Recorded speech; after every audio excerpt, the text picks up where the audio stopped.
শোনেন, মেয়ে মানুষের রাগ বেশি, জেদ বেশি। দেখেন না, স্বামীর সাথে ঝগড়া লাগে, হাঁড়ি পাতিল ভেঙে ফেলে দেয়, স্বামী তুলে আছাড় মারে, রাগ করে বাপের বাড়ি চলে যায়, রাগ করে পুরো একটা দেশ থেকে পালিয়ে গেছে। আপনি বুঝতে পারতেছেন না, মেয়েদের জেদ বেশি, রাগ বেশি। বোঝা গেছে? খুব চিন্তা ভাবনা করে পা ফেলা লাগবে। পুরুষ দরকার, পুরুষ, পুরুষ হবে আমাদের নেতা। পুরুষ মানুষ রাগ করে দেশ ছাড়বে না। কথা কান, মেয়ে মানুষ ছাড়ে, আমরা দেখেছি। কি প্রমাণ পাননি? যে সামনের দিকে যায় ভাইয়েরা আমার, হাজার হাজার কোটি টাকা বিদেশে পাচার করেছে। কথা বলেন ঠিক কিনা? 93 বিলিয়ন ডলার ঋণের বোঝা বাংলাদেশের মানুষের ঘাড়ে চাপিয়ে দিয়ে এমপি মন্ত্রী সব পালে গেছে। কথা বলেন ঠিক কিনা? বারবার বললাম ম্যাডাম পদত্যাগ করেন। আল্লাহ বলে কিসের পদত্যাগ? এরা যে অন্যায় অপরাধ করেছে, শুধু পদত্যাগ? আমি আল্লাহ এদেরকে দেশ ত্যাগ করতে বাধ্য করব। কথা বলেন ঠিক কিনা? ইন্না বাতাসা রাব্বিকা লাশাদীদ, আল্লাহর পাকড়াও বড় কঠিন। আল্লাহ ধরে ধরে না, যেদিন ধরবে মামু বাড়ি দিল্লি গিয়ে পড়বে। কথা বলেন ঠিক কিনা? আছে, পালিয়ে গেছে। এটা তো কথা ছিল না। মাঝে মাঝে কল রেকর্ড ফাঁস হয়, বলে আমি দেশের খুব কাছে আছি, চট করে ঢুকবো। ঢুকবেন তো বের হলেন কেন? আপনি যাওয়াতে এই দেশের যে পরিমাণে ক্ষতি হয়েছে আল্লাহর কাছে হিসাব দেওয়ার জন্য রেডি থাকেন। কথা বলেন আমার ভাইয়েরা, দিল দিয়ে কথাগুলো বোঝার চেষ্টা করবেন। নবী আমার টেনশনে পড়ে গেলেন, কি করা যায়? সাহাবায়ে কিরামদেরকে ডেকে বলেন, আমার সাহাবীরা, মক্কার মহাবীর আমর আমার মাথা নেওয়ার ঘোষণা করে রওনা করেছে, তোমরাই বলো কি করা যায়? হযরত ওসমান রাদিয়াল্লাহু তাআলা আনহু ডেকে বলেন, নবী গো, আপনি আল্লাহর কাছে দোয়া করেন, আপনি আল্লাহর এত বড় পয়গাম্বার, ওই মক্কার মহাবীর আমর আপনার কাছে পৌঁছারে গোড়া হাত পাল্লা যেন প্যারালাইজ করে দেয়। নবী আমার ওসমানের কথা শুনে আসমানের দিকে হাত তুলে দোয়া করা শুরু করলেন। নরম মানুষ দোয়ার পক্ষে, ওসমান ছিল নরম সাহাবী। কথাকে বোঝেন নাই? দিল দিয়ে কথাগুলো বোঝেন। নবী আমার হাত তুলে দোয়া করে বলে, আল্লাহ ওই মক্কার মহাবীর আমর আমার কাছে পৌঁছার আগে ওরা হাত পা আপনি প্যারালাইজ করে দেন। নবী বলতে দেরি, আসমান থেকে আল্লাহ জিব্রাইলকে পাঠাইতে দেরি করেন নাই।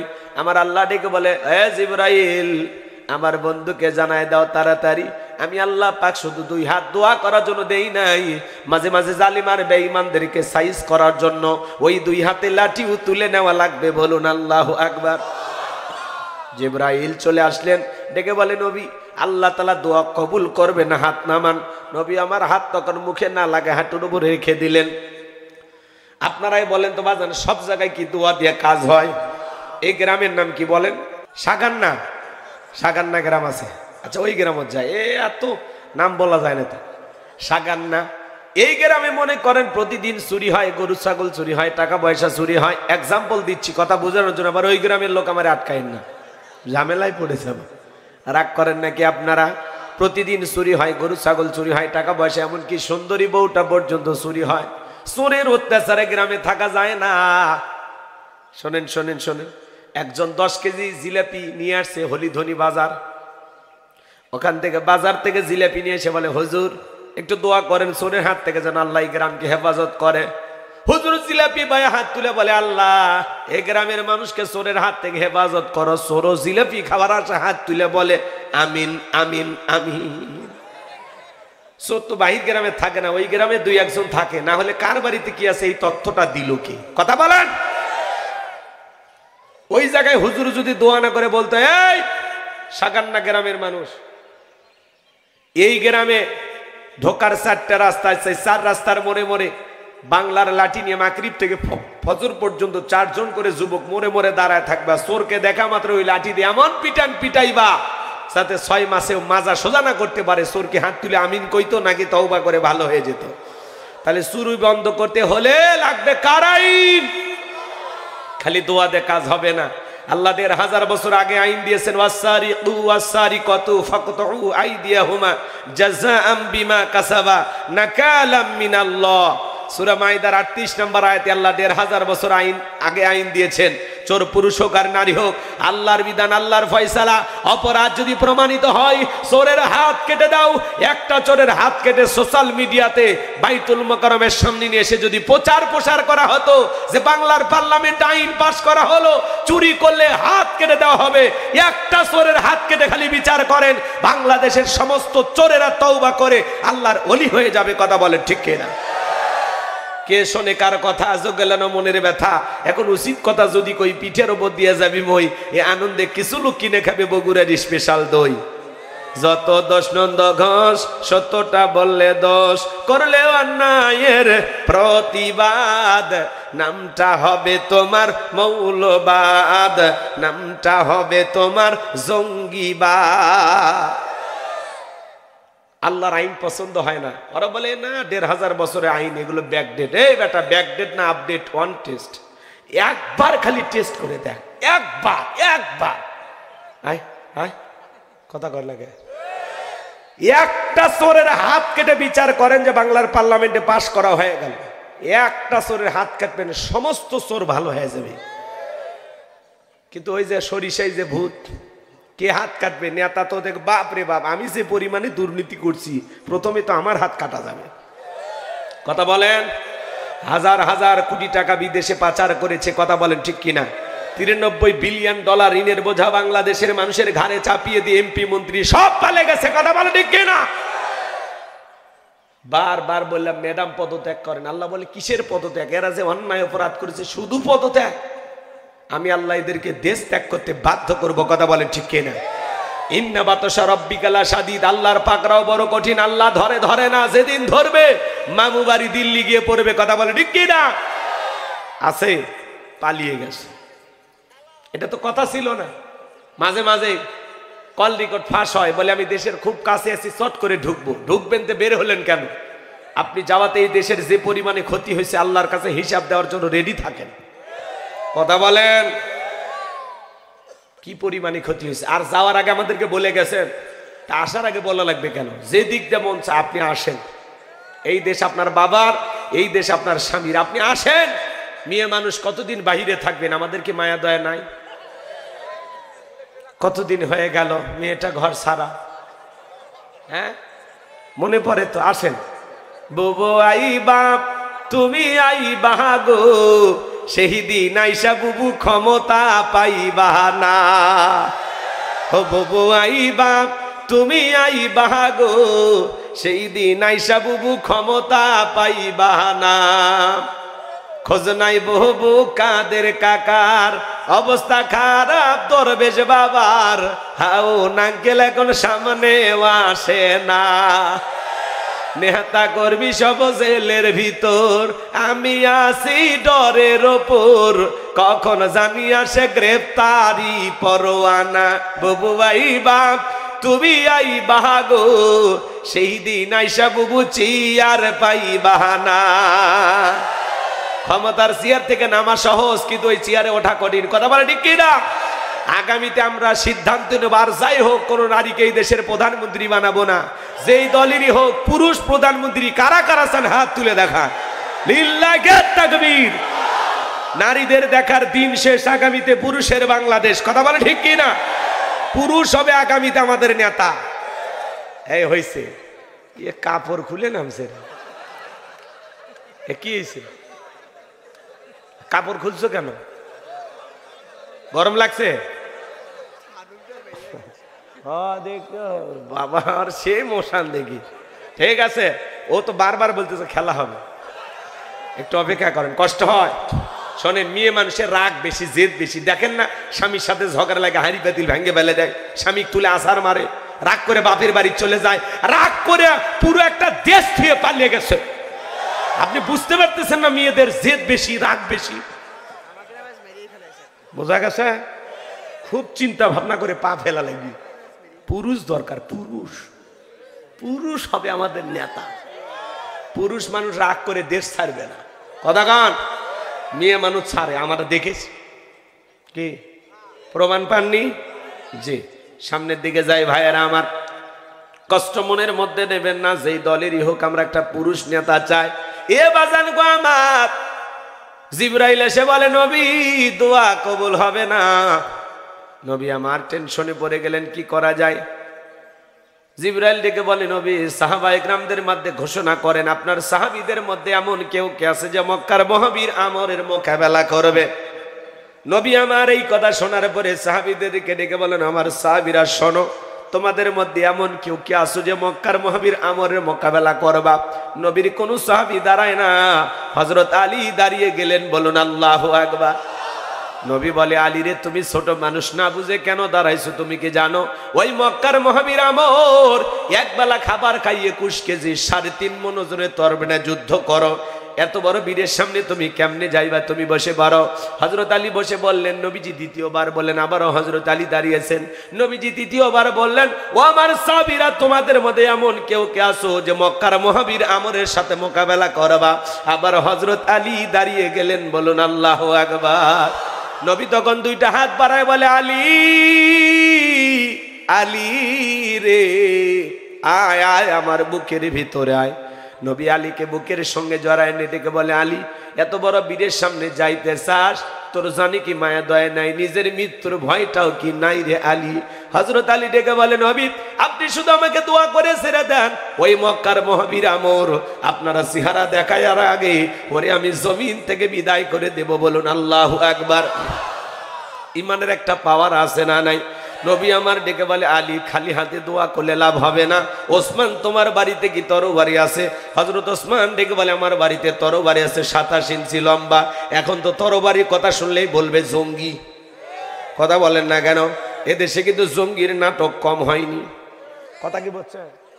আসলে মূলত এই দেশে কোনো জঙ্গি নাই, ওগুলো সব ওদের সাজানো নাটক। কথা বলেন। মাদ্রাসা বন্ধ করার জন্য ষড়যন্ত্র কম হয়নি। মনে করেন উদাহরণ দিচ্ছি, এই ঝিনাইদহ শহরে একটা দাওরা হাদিস মাদ্রাসা আছে। কুরবানির ছুটির আগে হুজুর বলতেছে বাবা কারা কারা কুরবানির পশুগুলো জবাই করবে? ঝিনাইদহ শহরে অনেক কোটিপতি মানুষ বসবাস করে, যদি পশুটা জবাই করে দাও চামড়াটাও দেবে, আবার নগদ কিছু হাদিয়াও তোমাদের পকেটে ঢুকবে। চামড়াটা আসবে মাদ্রাসায়, হাদিয়া তোমাদের। 80টা ছেলে হাত তুলে বলে হুজুর আমরা যাব না।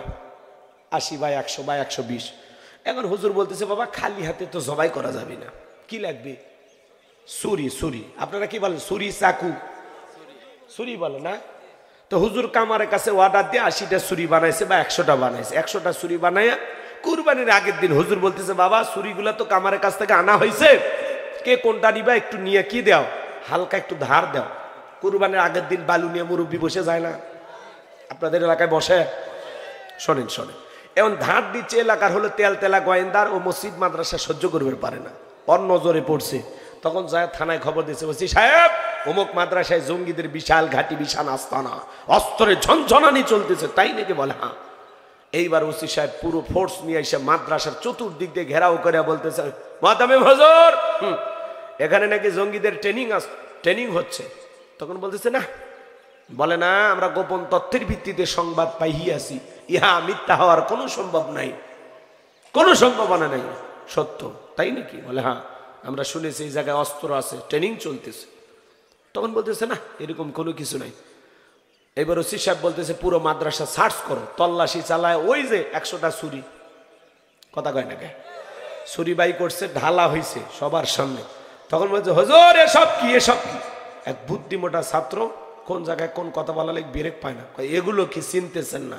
আগামী 10 তারিখ খালি ধর্ম আর জবাই করবো, ধর্ম আর জবাই করবো, রক্তের বন্যে বয়ে যাবি, রক্তের বন্যে। ওসি সাহেব বলতেছে এই মুআতামিম হুজুর সহ সবগুলো গ্রেফতার করো। এবার মুআতামিম হুজুর বলতে, ওসি সাহেব আপনি মুসলমান না? মুসলমান না মানে আমার বাপ হাজি মানুষ। তখন বলতেছে বাপ যদি হাজি হয় তা আপনি পাজি হয়েছেন কেন? কি হয়েছে? ওই ছেলেটা বুদ্ধি মোটা, কোন জায়গায় কোন কথা বলা লাগবে ও ব্রেক খুঁজে পায় না। কি হয়েছে? বলে আগামী 10 তারিখ হলো পবিত্র ঈদুল আজহা। এই ছেলেটা বুঝাতে চাচ্ছে যে কুরবানির গরু ছাগল ধরবে আর জবাই করবে। তখন বলতেছে ও ঘটনা এই, আগে হুজুরক ধরো তারপরে তদন্ত করো। কে রাগ করেন নাকি আপনারা? এই মিথ্যা মিথ্যা জঙ্গির নাটক সাজাইতো, কথা বলেন ঠিক কিনা? এজন্য মনে রাখবেন বাংলাদেশের কোন মাদ্রাসায় জঙ্গিদের ট্রেনিং হয় না, মাদ্রাসায় জীবনের শেষ জানাজার নামাজের ট্রেনিং হয়, ঈদের নামাজের ট্রেনিং হয়, জুমার নামাজের ট্রেনিং হয়। এদেশের আদর্শ নাগরিক তৈরি হয় মাদ্রাসা থেকে। কথা বলে ঠিক না? যদি কোন নেতা, কোন দল, কোন গোষ্ঠী মাদ্রাসার দিকে বাঁকা চোখে তাকায়, ওদের চোখ তুলে নেওয়া হবে। কথা বলেন ঠিক কিনা? মাদ্রাসার বিরুদ্ধে কোন ষড়যন্ত্র মেনে নেওয়া হবে না, হবে না, হবে না। মাদ্রাসাকে বলে বিষ বৃক্ষ, ওই ব্যাঙ্গের ছাতার মতো যেখানে সেখানে মাদ্রাসা আছে। এই বেটা, মাদ্রাসা বেশি হইলে তোর জলে কে, তোর জলে কে রে, তোর জলে কে? কথা কন না কে? মাদ্রাসা বেশি হইলে মুখ ভেলটায় কথা বলো, মরার আগে মুখ এরকম বেকা হয়ে যাবে, কালে মার জুটবে না। কথা কর। মাদ্রাসার বিরুদ্ধে অবস্থান নেবেন না। এদেশের অলিতে গলিতে দ্বীনি প্রতিষ্ঠান দরকার। কথা বলেন। আল্লাহ এই জমিনকে কোরআনের জন্য কবুল করো, জোরে বলেন আমিন। এই জমিনে আল্লাহর আইন চালু হোক, এটা চান কিনা আপনারা? আল্লাহ যেন এই জমিনকে কোরআন আর ইসলামের জন্য কবুল করেন, জোরে বলেন আমিন। ওসমান তরবারি এনে দিলেন, নবী হযরত আলীর হাতে তরবারি ধরা দিলেন। হযরত আলী তরবারি পায়ে মারছে, দৌড়াইতে দৌড়াইতে দৌড়াইতে আমরের মুখোমুখি হয়ে গেছে। যখন আমর ডেকে বলে, কিরে পিচ্ছি আলী, তুই কেন আমার সামনে? হযরত আলী বলে, পিচ্ছি না, বড় পরে বুঝাইতেছি আমি পিচ্ছি না কি পরে বুঝাইতেছি। কথায় আছে ছোট মরিচের ঝাল বেশি। হযরত আলী তরবারি দিয়ে দাগ টানতেছেন, দাগ টানা একটানা বোঝেন তো বাজান, খেলায় নামার আগে একটা সীমানা দেওয়ার দরকার আছে না নাই? হযরত আলী এরকম দাগ টানতেছেন আর একটা দোয়া পড়তেছেন। এই দোয়া পড়ে বাড়ির চতুর্দিকে ফু দিতে পারলে বড় বড় দুর্ঘটনার হাত থেকে আল্লাহ আপনার পরিবারকে হেফাজত করবেন। বলুন সুবহানাল্লাহ। কি সেই দোয়া একটু জানতে মনে চায়? হযরত আলী এবার দাগ টানতেছেন, দাগ টানতেছেন, দাগটা টানার পরে তরবারিটা উঁচু করে ডেকে বলে, এই কাফেরের বেটা আমর, তোর যদি সাহস থাকে দাগটা পার হয়ে নবীজির কাল্লা নিতে যা। এ আয়, খালি দাগটা পার হয়ে দেখ। আল্লাহু আকবার বলে। এমন ভাবে হুঙ্কার মারছে, এই কাফেরের বেটা আমর, তোর সাহস থাকলে দাগটা পার হয়ে দেখায়। এ আয়, আয়, খেলা হবে, আয়। আল্লাহু আকবার বলে।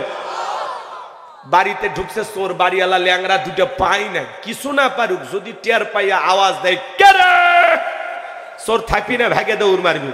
একটা আওয়াজেই অনেক কিছু। মুসলমান খালি নারাই তাকবীর আল্লাহু আকবার বলে ময়দানে নামবে, বাতিলেরা লঙ্গি পরার টাইম পাবি না। একটা আওয়াজে অনেক কিছু। লিল্লাহে তাকবীর। আপনি একাই একাই আওয়াজ দিয়ে মাঠে নামেন, পুরো ময়দান আল্লাহ ফাঁকা করে দিবি। আর আপনার পিছনে 1000 জন তৈরি করে দিন, খালি তাকবীর দিয়ে মাঠে নামেন না। আপনি একা বের হবেন, কিন্তু আল্লাহ এতজন তৈরি করে দিবে আপনি কল্পনাও করতে পারবেন না। রাগ করেন আমার ভাইয়েরা? হযরত আলী এবার বলতেছে, খালি দাগটা পার হয় দেখে আয়, আয়, আয়। হযরত আলী আর আমর এই জায়গায় বাজা বাজা ভাব, পুরো ঘটনাটাই শুনবেন। আগ্রহ আছে? কার কার হাত তোলেন তো বাজান। লিল্লাহি তাকবীর। আল্লাহ কবুল করুক, জোরে বলুন আমিন। আমার আল্লাহ রাব্বুল আলামিন বলেন, তাবারাকাল্লাযী বিয়াদিহিল মুলকু ওয়া হুয়া আলা কুল্লি শাইইন কাদির। মহামান্বিত সেই সত্তা যার হাতে সর্বময় কর্তৃত্ব, রাজত্ব পাওয়ার ক্ষমতা, তিনি হলেন সব বিষয়ের উপরে ক্ষমতাবান। বলুন আল্লাহু আকবার। পুরো পৃথিবীর ক্ষমতা আল্লাহ তাআলা 4 জন মানুষকে দিয়েছিলেন বাজান। এর মধ্যে 2 জন ইমানদার, 2 জন হলো কাফের। ইমানদার 2 জনের মধ্যে একজনের নাম হলো নবী সুলাইমান। নবী সুলাইমান আলাইহিস সালামকে আল্লাহ রাব্বুল আলামিন পুরো পৃথিবীর রাজত্ব বাদশাহী দান করেছিলেন। নবী সুলাইমান আলাইহিস সালামকে আল্লাহ তাআলা একটা তক্তের সিংহাসন দান করেছিলেন। বাতাসকে যখন অর্ডার করতেন, এই তক্তের সিংহাসন বাতাস আল্লাহর পয়গম্বর যেখানে ইচ্ছা পোষণ করতেন, সেখানে বাতাসের সাহায্যে এই তক্তের সিংহাসনটা উড়ে নিয়ে যাইতো। বলুন সুবহানাল্লাহ। এখনো জাহাজ, গাড়ি, হাওয়াই চলে, ওগো কলেরই বিধান। একদিন বিনা কলে হাওয়াই চলতো, নবী সুলাইমান মোরা সেই মুসলমান। মারহাবা কর। আল্লাহর নবী সুলাইমান আলাইহিস সালাম যে আল্লাহ রাব্বুল আলামিন এমন রাজত্ব দিয়েছিলেন, মানব দানব জিন ইনসান সকলে তার হুকুম মানতে বাধ্য ছিল। বলুন আল্লাহু আকবার। নবী সুলাইমানের বিশাল রাজত্ব, বিশাল ক্ষমতা আল্লাহ তাআলা দিয়েছিলেন বাজান। পিপিলিকার ভাষা বুঝতেন, পশু প্রাণীর ভাষাও বুঝতেন। সুবহানাল্লাহ বলেন। নবী সুলাইমানের বিশাল ইতিহাস আছে, ঘটনাগুলো বলতে গেলে 3-4 ঘন্টা চলে যাবে, আলোচনা শেষ হবে না। এত কথা বলার সময় আমার হাতেও নাই, সংক্ষিপ্ত কথা বলে দিয়ে যাই বাজান। তাহলে আল্লাহর নবী সুলাইমান আলাইহিস সালামকে আল্লাহ তাআলা পুরো পৃথিবীর রাজত্ব বাদশাহী দান করেছিলেন। আর 2 নাম্বার বাদশা জুলকারনাইনকে আল্লাহ পাক পুরো পৃথিবীর রাজত্ব বাদশাহী দান করেছিলেন। এই পৃথিবীর ভূখণ্ডে 1 নয় 2 নয়, বাদশা জুলকারনাইনকে আল্লাহ তাআলা 1600 বছর হায়াত দান করেছিলেন। বলুন সুবহানাল্লাহ। পৃথিবীর সূর্য উদয় হইতে সূর্য অস্তগামী পর্যন্ত, পূর্ব থেকে পশ্চিম পর্যন্ত পুরোটা পৃথিবীর রাজত্ব পাওয়ার ক্ষমতা আল্লাহ তাআলা বাদশা জুলকারনাইনকে দিয়েছিলেন। এজুজ মাজুজের ঘটনা আপনারা শুনেছেন। এজুজ মাজুজের জন্য যে বিশাল প্রাচীর নির্মাণ করে দিয়েছিলেন যেই বাদশা, সেই বাদশার নাম বাদশা জুলকারনাইন। আল্লাহু আকবার। তাহলে 2 জন ইমানদার বাদশাকে আল্লাহ পুরো পৃথিবীর রাজত্ব বাদশাহী দান করেছিলেন। 1 নাম্বার নবী সুলাইমান, আর 2 নাম্বার হলো বাদশা জুলকারনাইন। আল্লাহু আকবার বলেন। আর 2 জন কাফেরকে আল্লাহ পাক পুরো পৃথিবীর রাজত্ব বাদশাহী দান করেছিলেন। এর মধ্যে হলো একজনের নাম জালেম বাদশা বখতেনাসর। জালেম বাদশা বখতেনাসর যেই সময় ক্ষমতায় এসেছিল, ওই সময় আল্লাহ তাআলা তার একজন পয়গম্বর পাঠিয়েছিলেন, যেই নবীর নাম হলো দানিয়াল। আল্লাহর নবী দানিয়াল সালাম ডেকে বলেন, ইয়া বানি ইসরাঈল আযকুরু নি'মাতি আল্লাতী আন'আমতু আলাইকুম ওয়া আন্নী ফাদ্দালতুকুম আলাল আলামিন। আল্লাহ নবী দানিয়েল ডেকে বলেন, ও বনি ইসরাঈল উম্মতেরা, দাম্ভিকতা করো না, অহংকার করো না। তোমাদের বাপ দাদা কৃতদাস ছিল, সেখান থেকে আল্লাহ তাআলা তোমাদেরকে মুক্ত করেছেন, স্বাধীন করেছেন। আল্লাহর নিয়ামতের শুকরিয়া আদায় করো, আল্লাহ তাআলার কৃতজ্ঞতা আদায় করো, শুকরিয়া আদায় করো, দাম্ভিকতা করো না, অহংকার করো না। সেই মহান রবের শুকরিয়া আদায় করো, যিনি আসমান জমিনের রব, আমাদের প্রতিপালক। পয়গম্বরের কথা শুনে তারা ডেকে বলে, পয়গম্বর, পুরান দিনের গল্প শোনায় লাভ নাই, বাপ দাদা চাকর ছিল, তাতে কি হয়েছে? আমাদের টাকা পয়সা কোনো কিছুর অভাব নাই।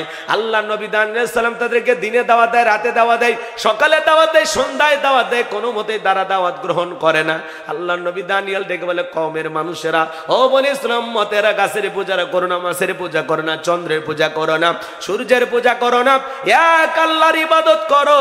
কোনো মতেই যখন তারা দাওয়াত গ্রহণ করলো না, আল্লাহর নবী দানিয়েল সালাম তখন ডেকে বলে, শোনো, আল্লাহ রাব্বুল আলামিনের সাথে যারা দাম্ভিকতা করে, অহংকার করে, যে কওমের মানুষ, জাতির মানুষ, আল্লাহ তাআলা তাদের ঘরে 2 ধরনের আযাব আর গজব পাঠায় তাদের ভাগ্যে।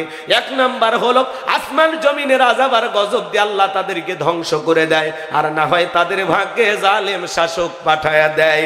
জনগণ হবে যেমন, তাদের নেতাও হবে তেমন। ওয়াজ কিন্তু জায়গা মতো নিয়ে যাব, খালি একটু বোঝা লাগবে। কথা বোঝেননি? 2টা আয়াত, একটা আয়াতের আলোচনা একটু গরম, আর 2 নাম্বার আয়াতের আলোচনা নরম। গরম করে ছেড়ে দিলে অঘটন ঘটবে, ওই জন্য একটু নরম করেও ছেড়ে দেব। চোখে পানি চলে আসবে, একটু অপেক্ষা করেন, শেষের দিকে কষ্ট হয়, একটু অপেক্ষা করেন। আপনি চেয়ারে বসেন। লিল্লাহি তাকবীর। আমার ভাইয়েরা মনোযোগ দিয়ে কথাগুলো শুনে যান বাজান। আল্লাহ তাআলা তখন ওই কওমের উপরে জালেম বাদশা বখতেনাসরকে বাড়ায়া দিল। বখতেনাসর ক্ষমতার চেয়ারে বসার পরে হাজার হাজার মানুষকে গ্রেফতার করতে লাগলো। শুধু তাই নয়, আল্লাহর নবী দানিয়েল সালাম তো সহ তার 70,000 উম্মতকে জেলখানায় বন্দী করলো। এইবার আল্লাহর নবী দানিয়েল ডেকে বলে, ও আমার উম্মতেরা, কই গেল তোমাদের বাহাদুরি, কই গেল টাকা পয়সা, কই গেল ভালো থাকার অহংকার? এই দিনের ভয় তো আমি তোমাদেরকে দেখাইতেছিলাম, ঠিকই তো জালেম বাদশা ঘাড়ে চেপে সে আমাদেরকে জেলখানায় বন্দি করেছে। তাহলে আল্লাহর নবী জেলখানায়, মাঝে মাঝে আলেমারা যখন হক কথা বলবে, ওই জালেমেরা জুলুম করে আলেমদেরকেও জেলখানায় বন্দি করবে। এই পৃথিবীর অসংখ্য নবী রাসূল জেলখানায় বন্দি হয়েছিলেন। শামীউল আলাইহিস সালামকে জেলখানায় বন্দি করে রেখেছিল 8 থেকে 20 মণ ওজনের শিকল দিয়া। আল্লাহর নবী শামীউল আলাইহিস সালামকে ইহুদিরা বেঁধে রাখতো, সকালবেলা যায় একটা শিকলের দানাও তারা খুঁজে পাইতো না। বলুন সুবহানাল্লাহ। আল্লাহর নবী শামীউল আলাইহিস সালামের দেখে 1-1.5 হাত লম্বা লম্বা পশম ছিল, বিশাল লম্বা পয়গাম্বর। সুবহানাল্লাহ বলবেন না? বিশাল লম্বা, বিশাল দেহ ছিল তার। ওটা আর আলাদা একটা ঘটনা, ওই দিকে আমি যাব না। এদিক খেয়াল করেন, আপনার আমার নবী শিয়াবি আবু তালেবের ভিতরে 3.5 বছর বন্দী ছিল। নবী যদি 3 বছর জেলখানায়, 3.5 বছর জেলখানায় বন্দী থাকে নবী, আর আপনি আমি কোন ছাতা? কথা কন না। পৃথিবীর সেরা মানুষ মুহাম্মদ রাসূলুল্লাহ সাল্লাল্লাহু আলাইহি সাল্লাম শিয়াবি আবু তালেবের ভিতরে বন্দী থেকে কি করলেন? গাছের লতা পাতা খাইলেন, ছাল খাইলেন ছাগলের মতো। শেষে কল্পনা করা যায় কি কষ্ট পাইলে মানুষ গাছের লতা পাতা খায়, মানে কষ্টটা কোন পর্যায়ে গেলে। আর আপনি বগল বাজাচ্ছেন, হ্যাঁ, মোসে তাও দিয়ে ঘুরতেছেন। ইসলাম অত সহজ না। এইটা শেষ জামানা। আগুনের আঙ্গার রাখা হাতের তালুতে সহজ হবে, কিন্তু সিনার ভিতরে ঈমান রাখা কঠিন হবে। সকালে ঈমানদার, বিকেলে কাফের। ঈমান চুরি করার জন্য, ঈমান ডাকাতি করার জন্য বহু সুরতে মানুষ হাজির হচ্ছে, বহু সুরতে। কি মনে করেন দাজ্জালের কি ক্ষমতা কম হবে? কিসের ব্যান্ডের শিল্পী আয়েব বাচ্চু আর জেমসের টাইম আছে ওটে। ও আসে যে গান শুনবে, গানের শুনে মানুষ পাগল হয়ে যাবে। বলে তিরিং বিরিং গান না, সকাল বেলা দেখা হলো, বিকেল বেলা হারিয়ে গেল। ও ও ও ও এলে গান না কুত্তা ভোগে কিচ্ছু বোঝা যায় না। হ্যাঁ, আর দাজ্জালের যে গান হবে রে ভাই, গান হবে সেই গান, গানের সুরে মানুষ পাগল হবে।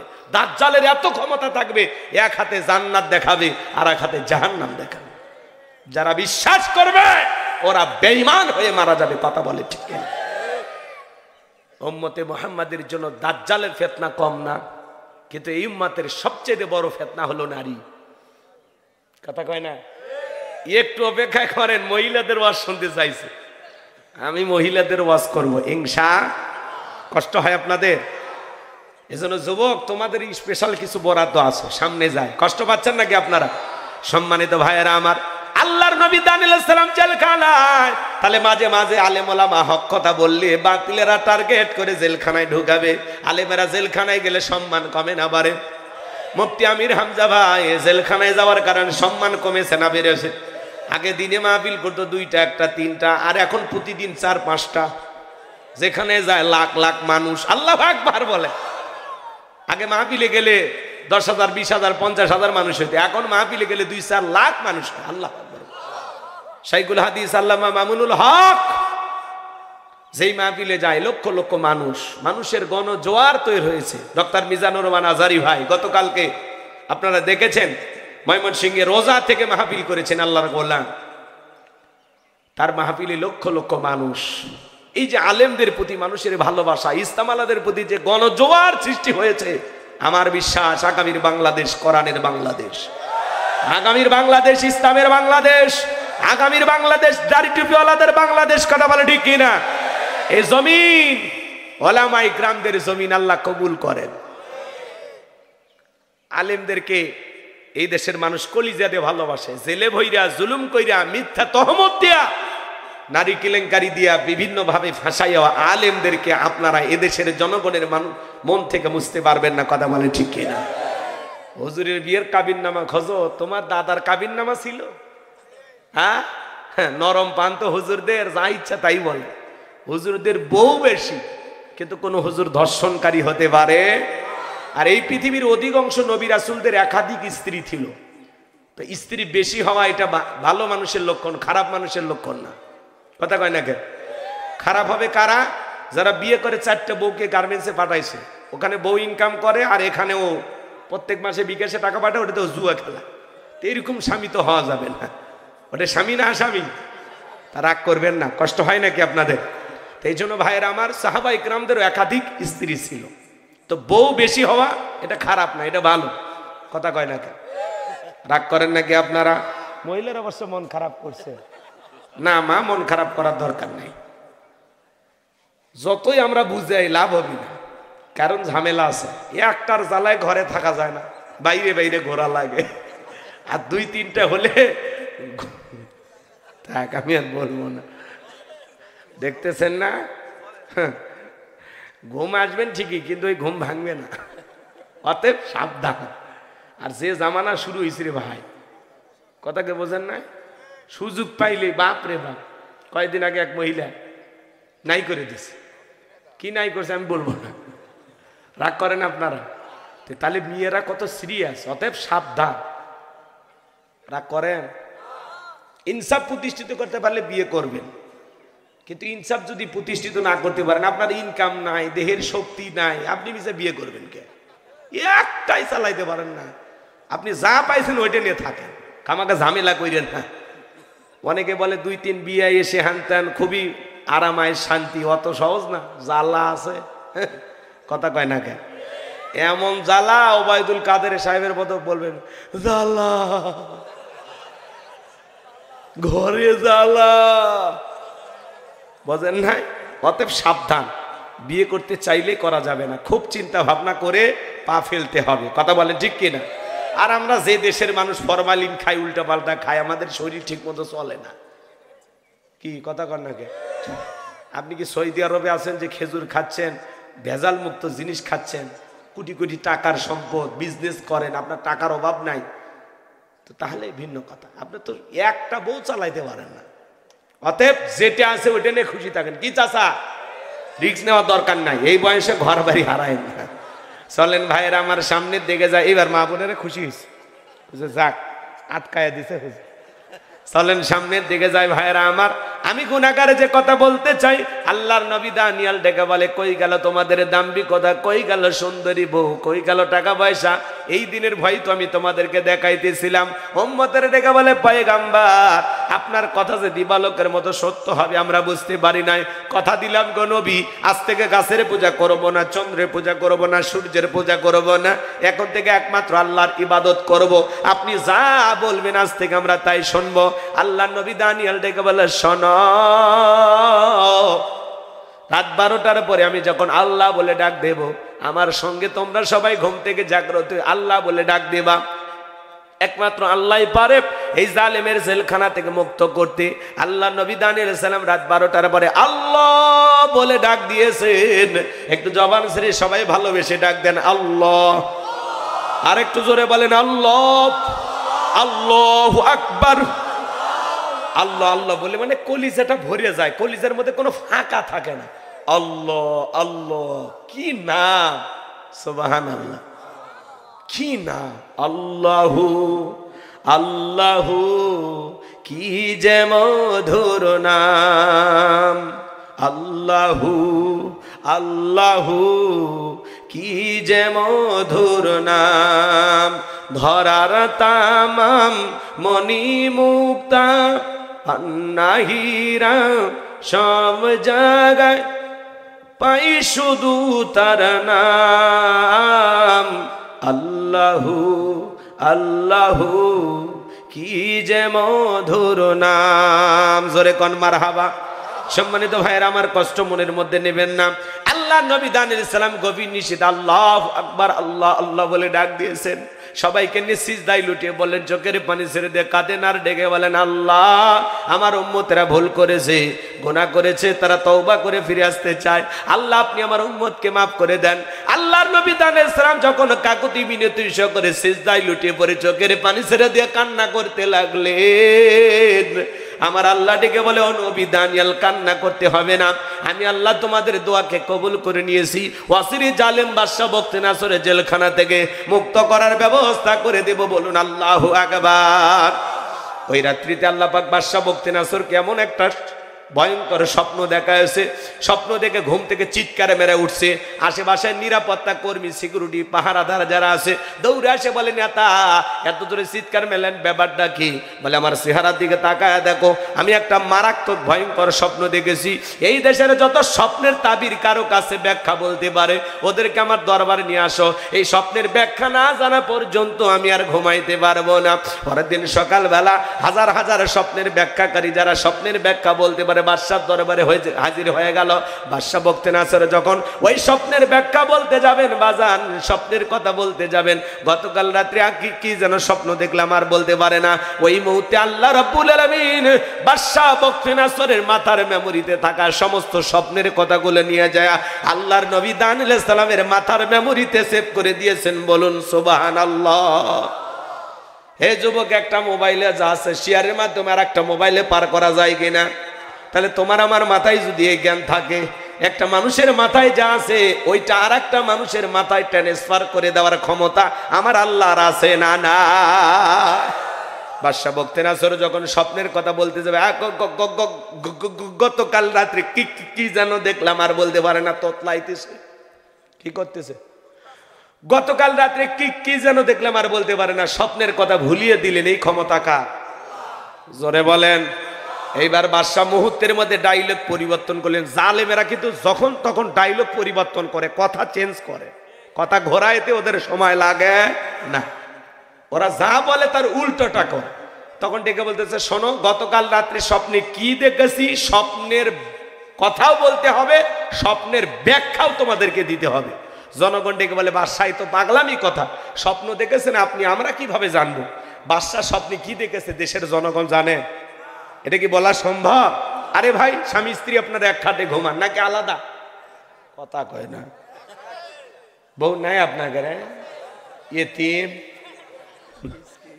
আচ্ছা, স্বামী স্ত্রী আপনারা এক খাটে ঘুমান, এই শীতের দিনে স্বামী স্ত্রী এক কম্বলের নিচে ঘুমাইলেই সব। সুবহানাল্লাহ কম। শোনেন আগে শোনেন, আপনার বউ স্বপ্নে আপনাকে বাদ দিয়ে আর একটা ছেলের হাত ধরে যদি ঝিনাইদহের পার্কেতে যা ঘোরাঘুরি করে, আপনারা কি করবেন? মারবেন? একজন কয় মেরে ফেলে দেব। মেরে ফেলে দিস না বাবা, মামলার আসামি হবে। তো স্বপ্ন, তার মানে আপনার বউ স্বপ্নে আর একটা ছেলের হাত ধরে ঘুরলেও আপনি টের পান না।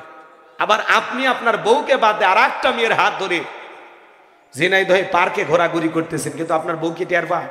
যদি টের পায়, ঝাঁটা দিয়ে পিটাইয়া খাট থেকে নামাইয়া দিবে। কথা কন ঠিক কিনা? তার মানে স্বামী কি স্বপ্নে দেখে বউ জানে না, বউ কি স্বপ্নে দেখে স্বামীও জানে না। স্বপ্ন তো স্বপ্নই। মাঝে মাঝে স্বপ্নে দেখি সাপ তারা করছে, ঘুমোর থেকে উঠে কি সাপ খুঁজে পাওয়া যায়? মাঝে মাঝে স্বপ্নে দেখেন বাড়ি ঘরে আগুন লেগছে, কি ঘুমোর থেকে উঠে কি আগুন খুঁজে পাওয়া যায়? মাঝে মাঝে স্বপ্নে দেখেন না আপনি আমি মারা যাই, স্বপ্নে আমি মারা গেছি, বউ বাচ্চা কান্নাকাটি শুরু করছে, ঘুমোর থেকে উঠে দেখি না বেঁচে আছি। তো স্বপ্ন তো স্বপ্নই। যুবকেরাও কিন্তু স্বপ্ন দেখে, আপনাদের এলাকার ছেলেপেলে অবশ্য দেখেন, আরো ভালো। অবিবাহিত যুবক যারা আছে দেখবেন এদের ঘরে প্রত্যেকটা ঘর খালি সাজায় আছে নায়িকাদের ছবি দিয়ে। টলিউড, হলিউড, বলিউড আর বাংলাদেশি সব নায়িকাদের ছবি দিয়ে ঘরটা সাজাইছে। ঘুমানোর আগে ওই নায়িকাদের ছবি দেখা নফল মনে করে, ছবির দিকে তাকায় আর বলে, আহারে এরকম একটা বউ যদি ভাইতাম জীবনটা ধন্য হয়ে যেত। ঘুমের ঘরে দেয় নায়িকা দেখে ওর বুকের উপর। কথা কয় না? কথা কয় না? এরকম যুবক আছে না? নাই। স্বপ্নের কোটিপতি হয়ে যায়, এত টাকার মালিক হয়ে গেছে, ঝিনাইদহে 10 তলা বিল্ডিং করছে, ঘুমের ঠেলা বলে এক কাপ চা দিয়ে যাও, ওই থাপ্পড় মেরে দেখে সেই চিড়ে খেতায়। কথা কন ঠিক কিনা? স্বপ্ন তো স্বপ্নই। রাগ করেন? যুবক, তোমাদেরকে নষ্ট করছে এই সমাজ। সমাজের দায়িত্ব যাদেরকে আমরা দিয়েছি, ওরা অশ্লীলতার ব্যাপকভাবে প্রচার প্রসার করছে, আর সেখানে তোমরা গা ভাসি দিয়েছো। আর সবচেয়ে সন্তানদেরকে যে জিনিসটা সবচেয়ে বেশি নষ্ট করছে তার নাম হলো এই মোবাইল। আপনাদের এলাকার ছেলেরা অবশ্য মোবাইল কি চেনে না, আমি আমি আমি জানি। এই ছেলেরা ভালো। হ্যাঁ, এই মোবাইলের ওজন কম। কার কার মোবাইল আছে হাত তোলেন তো দেখি। মোবাইল সহ কি মোবাইল নাই আপনাদের? সবার আছে, কিন্তু হাত তোলে না। এই জায়গায় শরম করতেছে, এদের আবার শরম বেশি, লাজুক ছেলে। এই মোবাইলের ওজন কম, কিন্তু মোবাইলের মাধ্যমে পাপের ওজনটা অনেক বেশি। সারা রাত ঘরে দরজা লাগাই একা একা মোবাইলে কম্বলের ভিতরে অশ্লীল ভিডিও দেখে। আছে না নাই?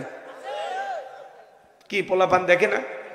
অনলাইনে জুয়া, ফ্রি ফায়ার, পাবজি উল্টা পাল্টা গেমস খেলে। আছে না ভাই?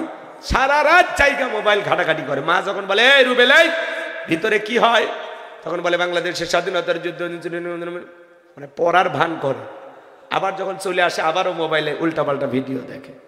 তাহলে এই তরুণ তরুণীদের, যুব সমাজকে নষ্ট করছে এই মোবাইল। কথা বলেন ঠিক কিনা?